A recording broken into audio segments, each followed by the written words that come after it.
Lewis structures are just a pain in the neck. Or not, sorry, Lewis structures are a puzzle. Shapes are just a pain in the neck. Okay? It's going to become a long process. To figure out the shape of a molecule, you actually have to do the Lewis structure first, and then transform it into a shape, and then remember what the name of that shape is, and the angle of the bonds in that shape. Okay? But this is something you have to do. Okay? There's no way around it. Okay? Shape of molecules, to us in this class, isn't really going to matter, but the reason we study it is because biologically it makes a huge, huge, huge difference. Okay? You can have two chemicals that have the same exact atoms in them, but if they're arranged in just a slightly different shape, they can taste completely differently, they can smell completely differently. And I have an example of this. When I was an undergraduate, I was working in a chemical company part-time, okay? And we made cosmetics. Okay? One of the things we made were perfumes and colognes and things, okay? And my boss and I, neither one of us were cosmetic chemists. Okay? He was actually a theoretical physicist in charge of the cosmetics group. It was strange. And I was an undergraduate, okay? And so somebody told us we were supposed to make a perfume with a chemical called limonene in it. That name doesn't mean anything, okay? And so we ordered it, and it came in, and it had no smell. And we took it to somebody else and said, this doesn't have any smell. And he said, well, I smell it, and it smells horrible. And so we emailed the people who wanted us to make it for them and said, why do you want this? Some people can't even smell it. Other people say it smells horrible. And it turns out that there are two different shapes of limonene. One has a bond that goes this way, one has a bond that goes that way. Okay? And that little difference changed it from either smelling nothing or smelling horrible to smelling nice. Okay? So we have the smell receptors in our taste bud, the taste receptors. It's like a lock and a key. Give us the right shape, it fits in, and it sends a signal to our brain saying, if something fits this lock, it must smell like this. Okay? So the shape of the molecule determines the taste and the smell. Okay? And also with our enzymes, if you haven't taken biochemistry or anything like that, or biology, enzymes are what make life go. Okay? Enzymes do everything. They're proteins, they're functional proteins, they're not structural proteins. And the shape of that enzyme makes all the difference in the world. Okay? When you fry an egg or scramble an egg, all you're doing is changing the shape of the molecule, that protein. You're not changing it in any other way. But clearly, that egg that you start with, that could grow into a living thing, being changed into a scrambled egg, is a big, big difference. Right? So shape plays a huge role in biology. Okay? Sweet substances generally have a shape that's very similar to glucose. Okay? And that's glucose. Okay? The H's and the OH's are the kind of the key part of the molecule that fit into the sweet sensors on our tongue. So if you look at sweet things, they're going to look a lot like that. If you look at NutraSweet, okay, overall it looks absolutely nothing like glucose, but it has hydrogens and OHs in just the right places that it fits in the right lock the right way. So, I don't know what's known. The cat is taking over. Okay. There is this bullet is taken straight off the slides, okay? I didn't change it, but I added the cat, okay? This says there's a simple model used in Lewis structures allowing us to predict shapes of molecules. And like I told you, to me, this is anything but simple, which is why I added the cat, okay? Because the book, the slide says this is a very simple thing, right? 2 minutes and you're done, move on to the next thing. This, to me, this is probably the hardest conceptually in the entire semester. I mean, it's going to vary from person to person, but to me, this is the hardest stuff to visualize on the molecular level. Okay? It's called, in big, long term, valence shell electron pair repulsion therapy, VSEPR. A lot of people call it VESPR because it's very hard to pronounce that. Okay? So people just kind of reverse the E and the S and call it VESPR. Okay? The more correct way is called VSEPR therapy. Okay? If you break it down, it's going to make sense. We talked about if opposite charges attract, like charges repel, right? All electrons have what charge? Negative. Meaning, the electrons in an atom, around an atom, or in a molecule are going to get as far away from each other as they can. Okay? And so, as the electrons move, the atoms are going to follow them. So the electrons are going to get as far away from each other as they can, and that is going to determine the shape of the molecule. Okay?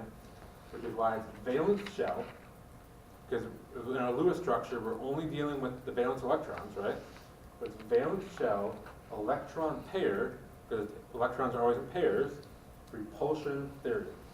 Repulsion, the pairs repel each other, and it's the theory that the repulsion of the electrons determine the shape of the molecule. Okay? So that is where that big long thing came from. Okay? Basically, it just boils down to the valence electrons want to get as far away from each other as possible. And you just have to do that. Okay? The first step is to come up with what we call a parent structure.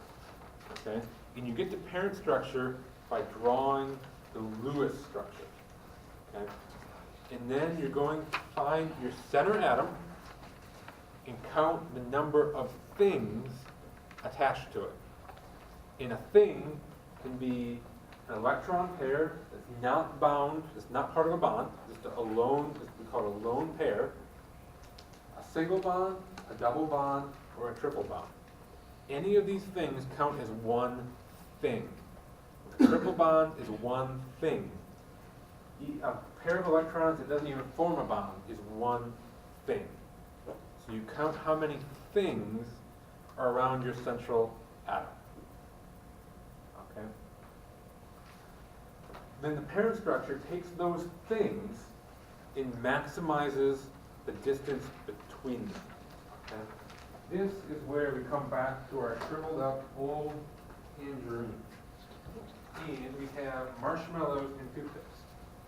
So I basically just went around finding what I could come up with. Last semester it was a shriveled up old plum, toothpicks, and gummy bears. So we have our toothpicks.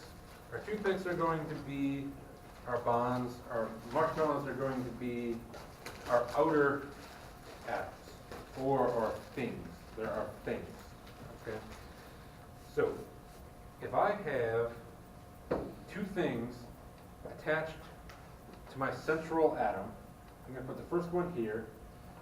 Where is the second one going to go to get as far away as possible from this one? Opposite, right? So if you have two things, you have a shape like that. So they want to get as far away from each other as possible. Okay? Let's add a third thing. If I want to add a third thing, let's do it this way. Take this one out. Here's my first one. How can I add two more so that they're far away from each other as possible? One by your thumb, one by your middle finger. Right. Like So basically like a peace sign, okay, or Mercedes, however you want to think of it. Looks like a triangle. So it's a triangle. Those are as far away from each other as possible. Okay? 2 and 3 are easy to visualize. 4 is the hard one. If I want to add 4, how can I do that? One on each side.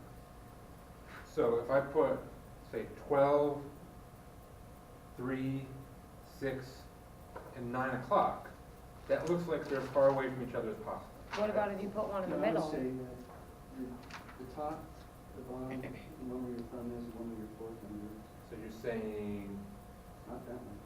I'll take it, I'm sorry. so you're saying that. Yep, it means the same thing. No, same thing. Doesn't it? The problem is, in 2 dimensions, that's as far away from each other as they can get, okay? But we're in 3 dimensions, okay? So you can actually kind of see it here. This is what we have to do. We take one that's going straight up, and then we kind of make a kind of a pyramid shape on the bottom.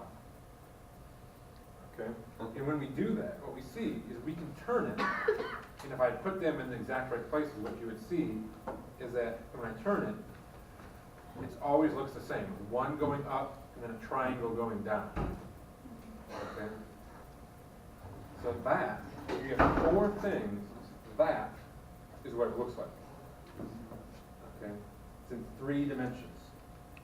2 and 3 things are 2 dimensions. When you add the 4, you have to go into 3rd dimension.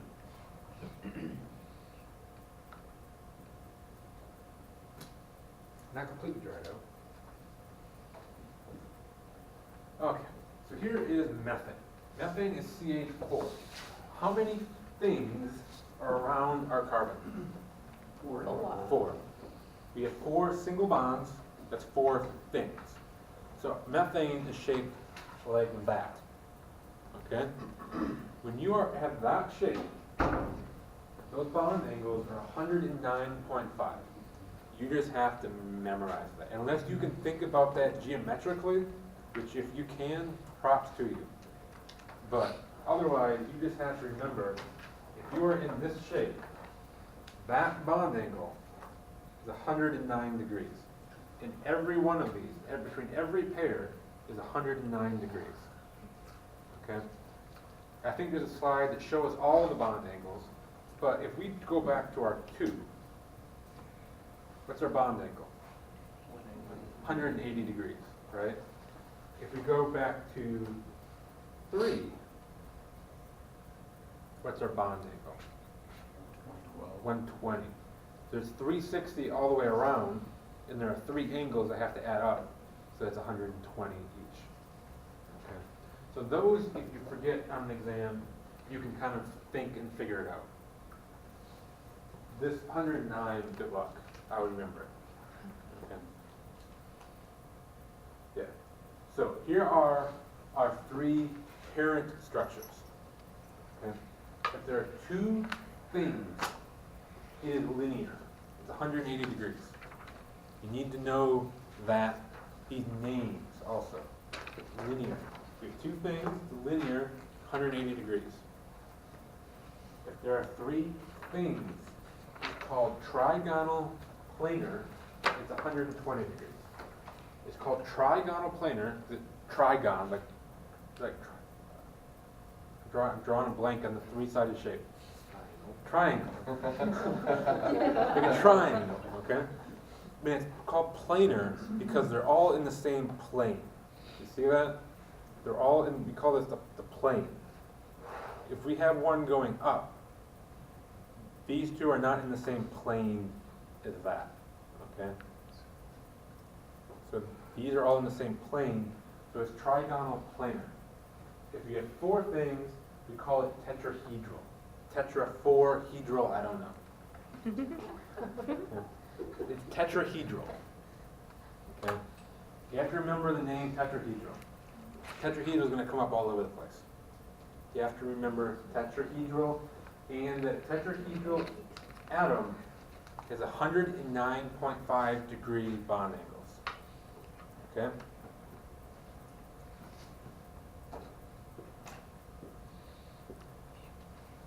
Like I mentioned, first step, you have to draw the Lewis structure. So, our question here is determine the parent structure and bond angles for these.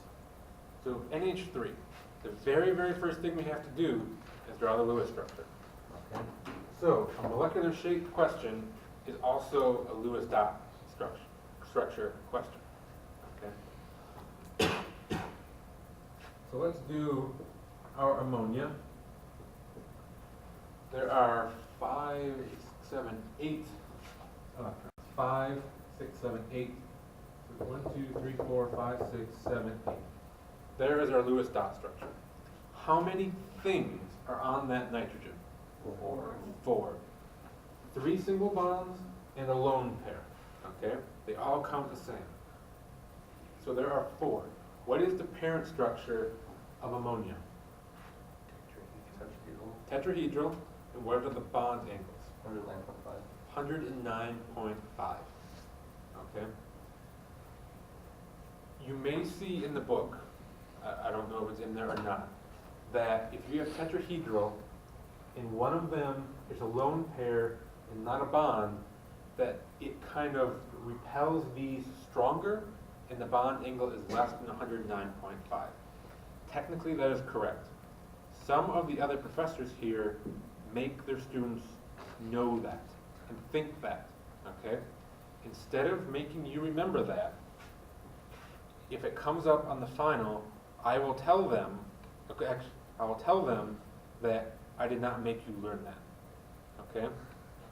So when we haven't talked about the final yet, but the final is multiple choice and written portion. On the written portion, I'm not allowed to grade yours, okay? Because they look at your score as a bit of a measurement of my teaching. So they don't want me grading your exams, okay? So one of the other chemistry professors will grade it. So then I will tell them, I didn't make you say it's less than 109.5, okay? If you see it in the book, don't worry about it. If you talk to somebody else who's taking it in, say, Dr. Owusu's class, they may think you're slow because you're saying it's 109.5, but you can tell them that I didn't make you learn it. Okay? Better than the rest. Throw it on me. I will defend you to the death. Okay. We have to find the parent structure of CO2. Okay? First thing is Lewis structure, right? Anybody really did CO2? Does anybody remember what it looks like? The oxygen had a double bond, one of them did. Yeah, there's actually 2 double bonds. It looks like that. Okay? So with our parent structure, we're always concerned about the center atom. How many things are on our center atom? 2. So what is our parent structure called? Linear. Yeah. So like double bonds don't matter Yep. at all. A double bond counts as one thing. A triple bond counts as one thing. So how do we draw that? In shape, you see, Is that how we have to draw it? Just do that and then say it's a linear? we'll get there. Oh, okay. We'll get there. So No. we're looking at the bonds around the center structure Yeah, to tell the parent structure? not just bonds, but things. Because Okay. if you had a lone pair here, that would be 3 things. Okay. Okay? But that's not there. So there are 2 things. If you have 2 things, the parent structure is linear and your bond angle is what? 180. 180. That one's easy to remember, right? Let's go to our SO2. SO2 was this weird one where we had a double bond on one side and a single bond on the other, and then there was a lone pair up there. Okay? How many things are on our sulfur? 3. 3. A single bond, a double bond, and a lone pair, but they all count the same. So that's 3 things. So what is the parent structure called? Trigonal planar, and our bond angles are 120. 120. Okay? And then there is water. So that is OH, 1, 2, 3, 4, 5, 6, 7, 8. That's the Lewis structure for water. How many things are on our oxygen? 4. So what's our parent structure? Tetrahedral. What's the bond angle? 109.5. Okay? 109.5. Don't make it any harder than that. So we've named our parent structure. That is only the first step. Okay? Parent structure is not the shape.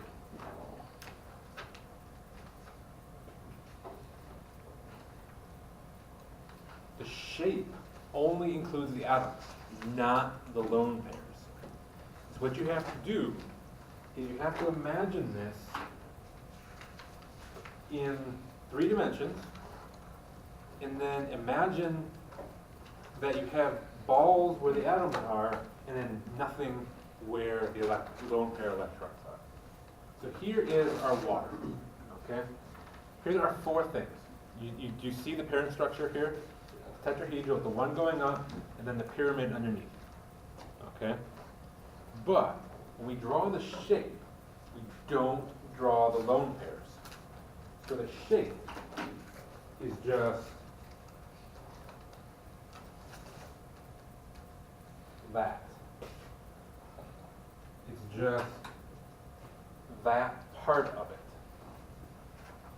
Yeah. Okay, so there actually are like extra electrons, just didn't show. Because they're not like. Yeah, so so the Lewis dot, we're concerned about the electrons. In the shape, what we're concerned about is if we could see atoms, what it would look like. And you assume you can see atoms, but you can't see electrons. Okay? So if you look at this, all you see is you see atom, atom, atom in a triangle shape. I almost forgot the word again. So that is your shape of this. Okay. So here is our put CO2 back up here.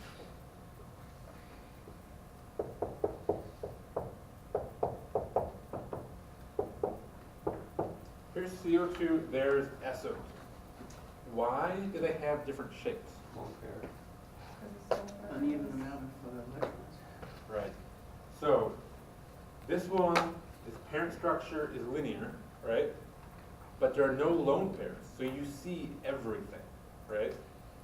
So you have, if you draw the parent structure, it would be, it would look like that, but there are no lone pairs to ignore, so the molecular structure, the shape, also looks like that. Okay? What is the parent structure of the SO2? Trigonal planar. So if we put our S here, we have oxygen, oxygen, lone pair. There's our 3 things, right?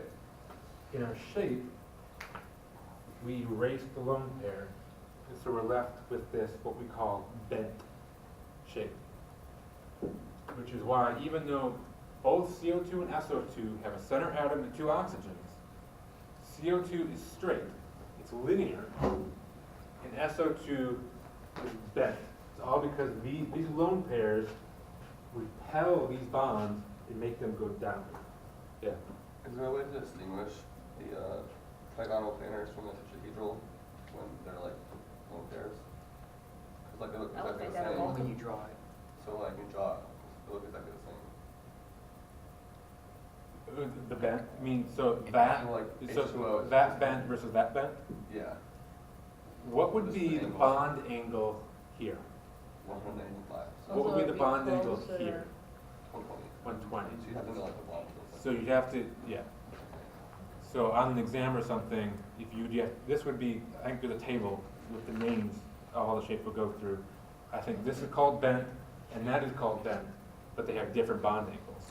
So you'd have to differentiate by saying which bond angle it has, 120 or 109.5. And that just comes from the parent structure that you went through to get to your shape. So that is just what we did. Make your Lewis.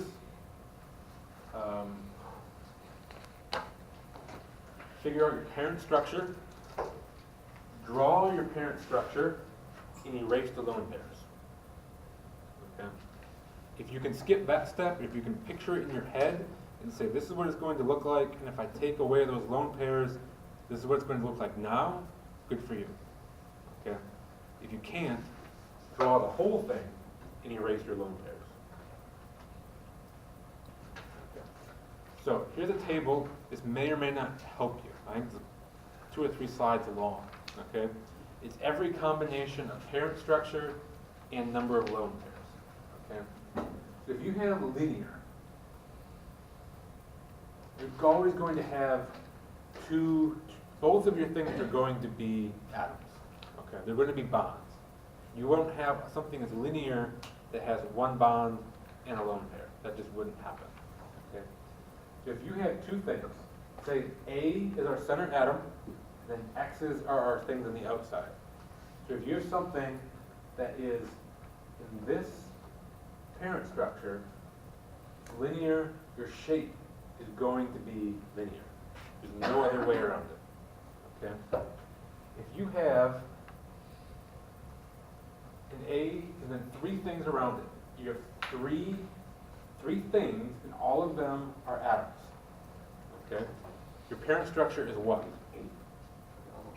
Trigonal planar, and since they are all atoms, your shape is the same as your parent structure.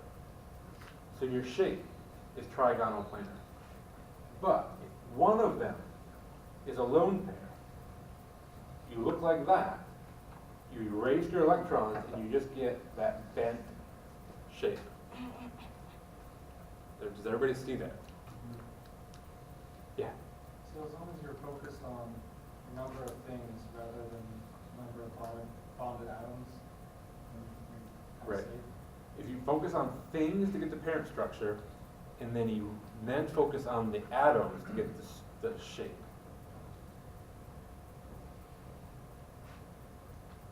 If you have four things, you're tetrahedral, okay? And all four of them are atoms, then your shape is tetrahedral also. Okay? If one of them is a lone pair, you end up with just the pyramid part, not the little spike coming out the top. Okay? And that is called trigonal pyramidal. Okay? It's kind of like a triangle. It's got three things, so it's trigonal, and it looks like a pyramid. I would just remember it. Yeah. So since it's three-dimensional, it wouldn't matter which two you erased, for like Nope. the next two. So It's if- the same. If we go back,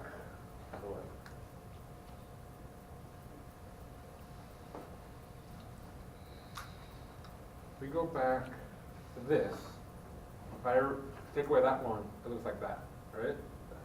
If I take away this one, I can turn it, and now it looks like that. It's the same. If I take away this one, I can turn it like that, and if my marshmallows are where they should be, they should all be pointing down. Okay. It would be kind of like that. Okay. It doesn't matter which one you take away, you're still going to end up with that shape. Okay.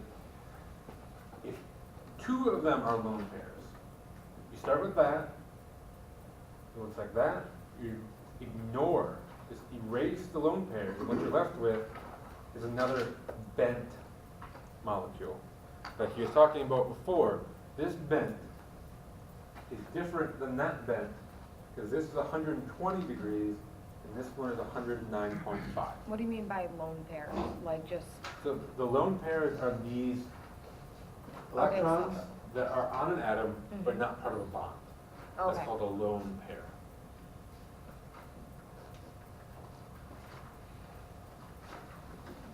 Would it be a mistake writing the angle? Just, should we write trigonal pyramidal? If the question does not ask you for an angle, you don't have to write it.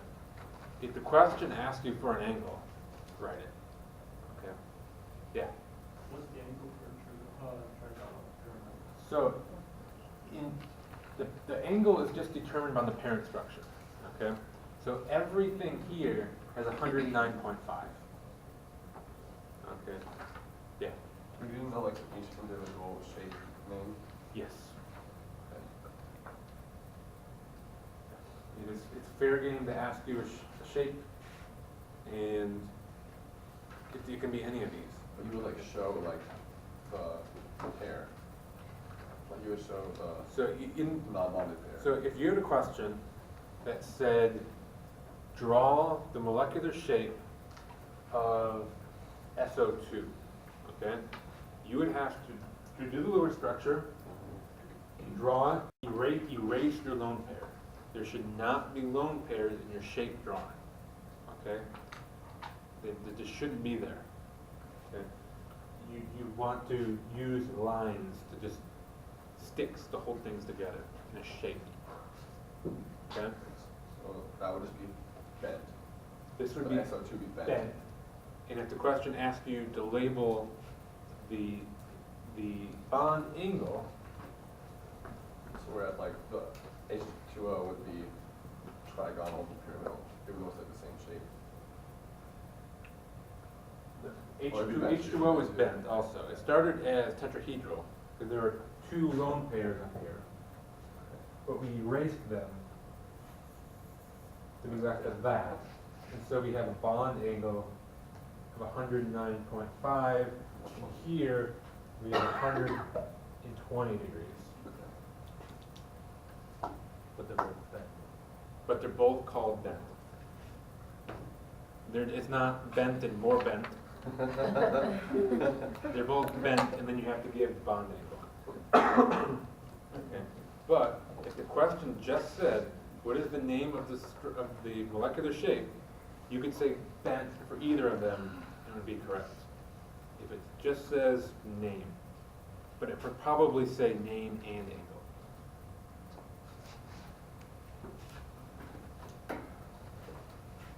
Okay. So here's an example. What is the shape of the nitrite ion and what is the angle? So we have NO2 minus. How many electrons do we have?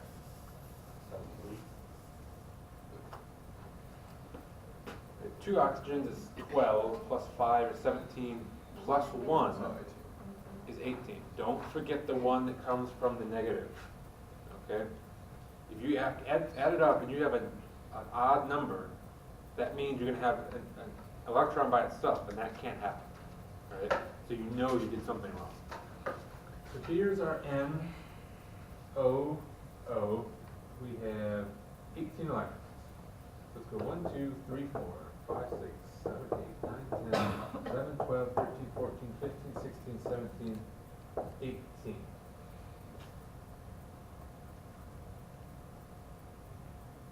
Is that right? No, No, it doesn't. nitrogen needs 2 more bonds. Okay. So what do I So do? one of them has to, like the oxygen, move 2 over. Yeah, so I'll move these over here, so we end up with NOO, single bond, double bond.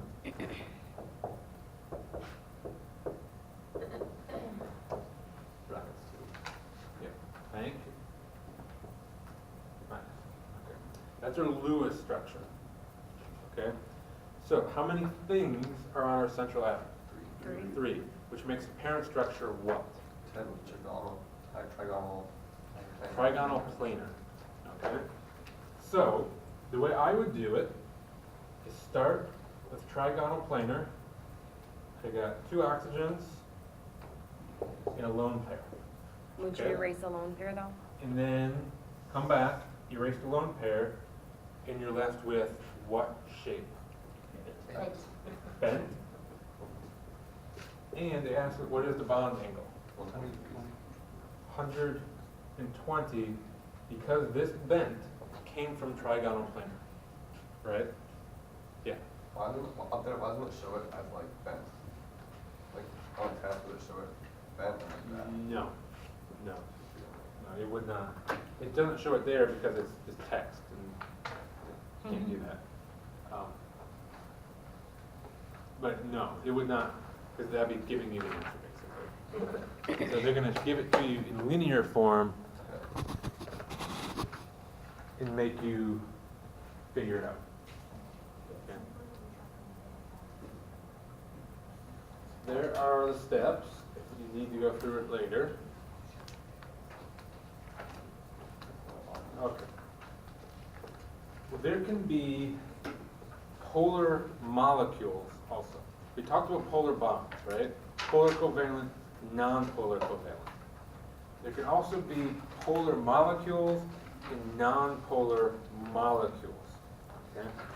And this just has to do with visually Wait, I have a picturing. question about that, just before you erase it. Is that supposed to be a double bond? Like, can we show it as a double bond when we draw the structure? Or slide over.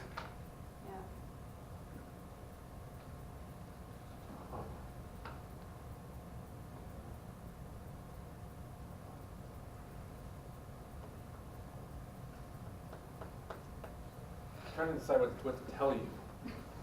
I just If, want to decide. if I tell you to make it a double bond, then we have to. Okay. Maybe it's not. Isn't it?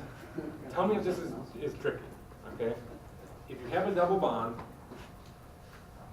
you put 2 lines. Single bond is 1 line. Double bond is 2 lines. Triple bond is 3 lines. Okay. Does that seem straightforward enough? So technically that's supposed to have 2 bonds on it, because it has a double bond on one side? Yeah. So, if you were drawing the chemical structure, to me there's a difference between a chemical structure and a molecular shape. In a chemical structure, yes, you have to say that. But in my head, the shape, you don't care about what the bonds are. Okay? But if you do this, you're definitely not going to be wrong. Okay? And I know I would not have to defend you on a final exam if you did that. If you did it the other way, with just a single bond, I would defend you, but I would have to defend you, possibly. I don't know what the other professors think. Okay. Does that confuse everyone? Okay. So, our polarity of our molecules, we start by looking at the bond polarity. Okay? What makes a bond polar? Talked about this. Unequal attraction. And if they have unequal attraction, what do we call that attraction? Electronegativity. Electronegativity is the attraction, the strength at which it pulls on an electron. Okay? So the bond is polar if you have the 2 atoms are not the same element, right? And they're not carbon hydrogen. Okay? In a diatomic molecule, if we have, say we have O and O, the polarity of the molecule itself is just the polarity of the bond, right? If this bond is nonpolar, the whole thing is nonpolar. If this bond, let's say we have an N and an O, and we have that. This oxygen is more electronegative, right? So it's going to have partial negative, partial positive on the nitrogen. It all comes from that one bond. Okay? So a diatomic molecule is easy. Look at the polarity of the bond, and that's the polarity of your molecule. Where it gets harder is when you get into polyatomic molecules. Okay? So a nonpolar molecule is either going to have all nonpolar bonds, or where this is going to make your head spin for the next hour, trying to figure this out, you can have polar bonds that cancel each other out. Okay? Well, last semester students really had a hard time visualizing this. Okay? So let's go back to, I guess nothing I have drawn up here is a good example. There will be examples up there. If you have equal polarities, but they're in opposite directions, they're going to cancel out. Okay? So let's imagine, here we have N, O, and O. Okay? Say the polarity of this bond is same as the polarity of this bond. But this one has partial negative here, this one has partial negative here. Those two cancel each other out, and so the whole thing is nonpolar. Okay? So this oxygen is wanting to pull the electrons over here, this direction. This oxygen wants to pull these electrons this way, and in the end, nothing happens. Okay? It's like a tug of war where both ends are pulling with the same strength. What's in the middle, the electrons, don't go anywhere. So your whole molecule doesn't have a polarity to it. A polar molecule has to have polar bonds. If you don't have at least one polar bond, your molecule will not be polar, and they cannot cancel out, okay? So, here is a molecule, and there is a molecule. Which one is polar? Why? Because they Shape. have unequal attractions too. So, to me, I look at this one, and they both have polar bonds, right? Because that element is not the same as the white one, because of different color, and that element is different than that element. So they both have polar bonds. In this one, they cancel each other out though, because it's a linear. Those two polar bonds are opposite each other. In this one, they don't cancel out, okay? If you can draw a line through that atom, and so what's on the left and the right, or the top and the bottom, are not the same, they don't cancel out, okay? So on this one, if I draw a line there, it's the same on the both sides, right? If I draw a line here, it's the same on both sides, right? So that one cancels. This one, if I draw a line here, is it the same on the top and the bottom? Yes, it is, in this direction. But if I draw the line here, is it the same on the left and the right? No. No. So they don't cancel out. So what's going to happen here is you have, I think this is SO2, so let's just,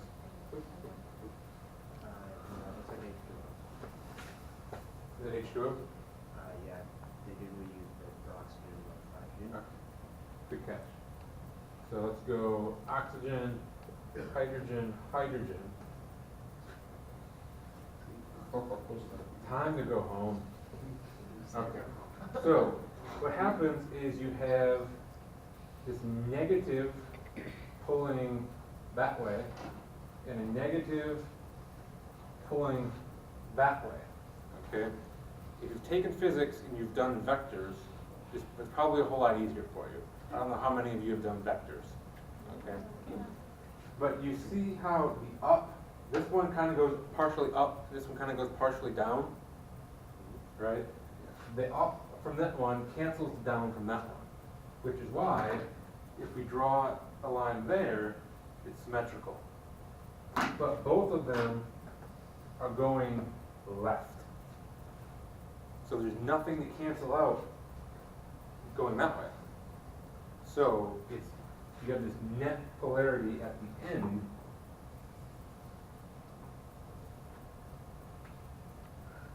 The oxygen has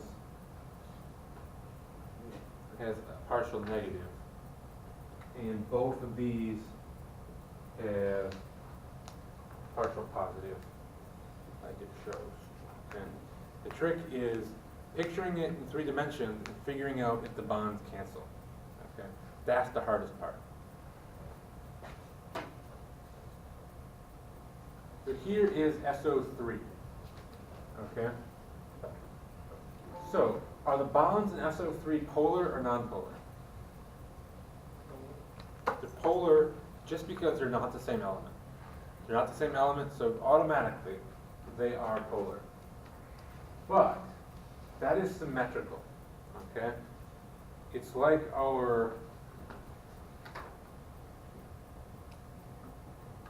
it's like that.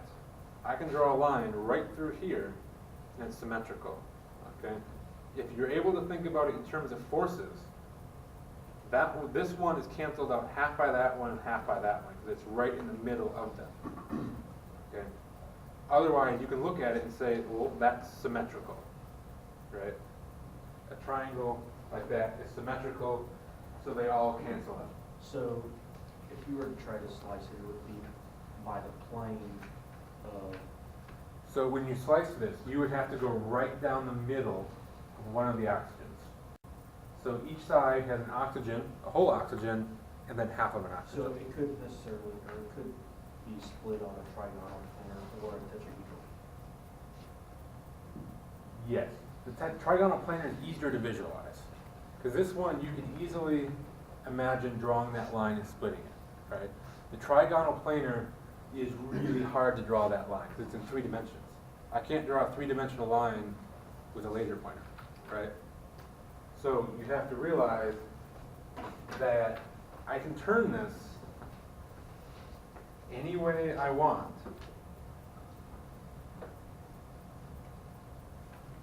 And it's going to look the same, okay? It's symmetrical in a 3-dimensional fashion.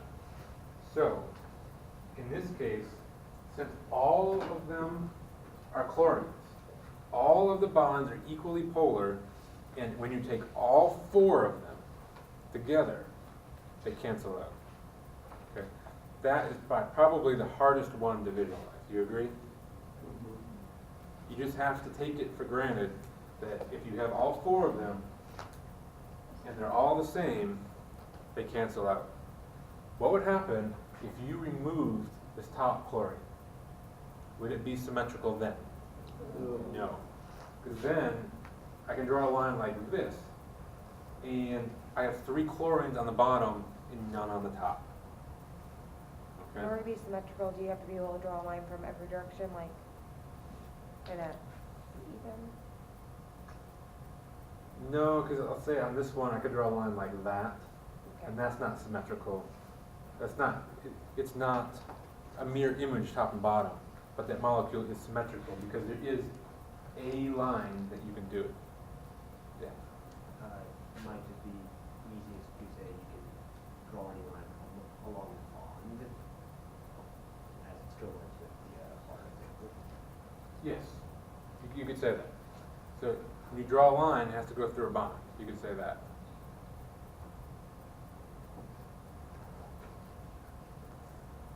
If any of you, this may not help, or this may confuse you. If any of you have ever used a centrifuge, who's used a centrifuge? Okay. Have you ever put 3 things in a centrifuge? If you put them in a triangle, wow. You put them in a triangle shape, the centrifuge is actually balanced, right? That's really the only situation that you can do that with an odd number, otherwise you have to have them opposite each other. But you can balance with 3 things. That says polar bonds, I thought non-polar bonds. So in these cases, the polar bonds that they have cancel out. Oh, Okay. So this is our CCl4 with one of them replaced with a hydrogen. Is that polar or non-polar? Polar. You have 3 chlorines in the bottom, 1 hydrogen on the top. Is that polar or non-polar? Polar. All of a sudden, you can arrange it so you have a chlorine sticking one way and 3 hydrogens sticking the other way. Is that polar or non-polar? Polar. Polar. You can arrange it so that 2 chlorines are sticking one way, 2 hydrogens are sticking the other. Okay? Polar, non-polar? Polar. Polar. Polar, non-polar? Polar. Polar. Polar or non-polar? Polar. Polar. It's important to notice these green ones are not going straight out. They're angled slightly down, right?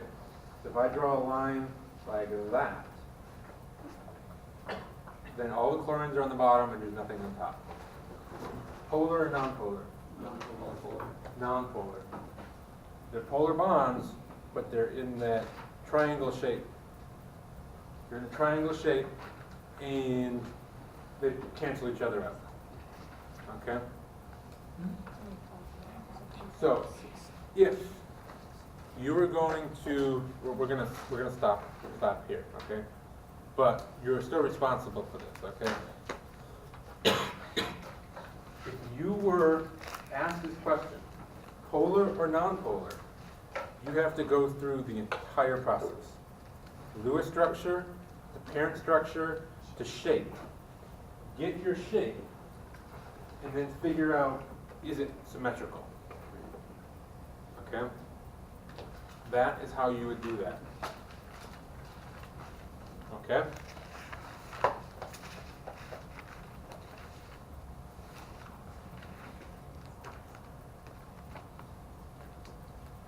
if anyone wants to go through these, we can do it after class. I just don't want to hold people up. Okay? It's been a long class. Okay. And the last, just very quick concept, like dissolves like. Okay? Things that are polar will dissolve in liquids that are polar. Things that are non-polar will dissolve in things that are non-polar. Which is why salt, which is polar, it's ionic, it's very polar, will dissolve in water, which is polar. But that's why vegetable oil, which is non-polar, won't dissolve in water. What about like canola oil and vegetable oil? Well, if it's an oil, it's non-polar. They'll Okay. mix together? Right. And so the magic of soap is soap has a polar end and a non-polar end. So that's why everything, soap and oil and fat and stuff, are soluble in soapy water. Okay. Okay. Well, we're not going to do this. If you want to go through it, be my guest. Okay. It's just, we can do it very quickly, but not online. You have to make a solution of cholesterol. That is cholesterol. Would you use water, ethanol, which is that, or octanol, which is that? What do you think?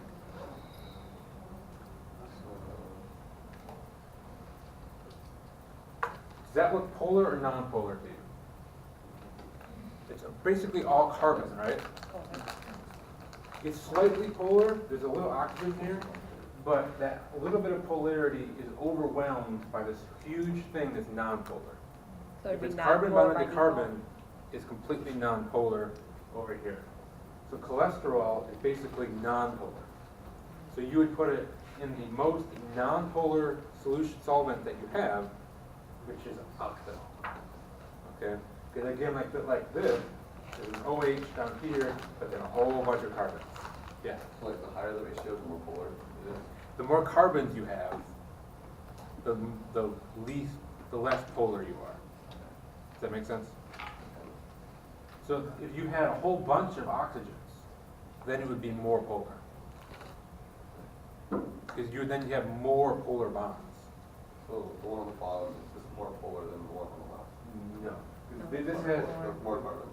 right, they both have one OH, but this has 8 carbons, this one has The 2. one on the left is more polar. Of these two, yes. I didn't draw water, but water is one of the other options. Water is the most polar, and then ethanol, and then oxygen. So carbons. Yes. Okay. Last thing is quiz. Okay. So if you will clear your desk.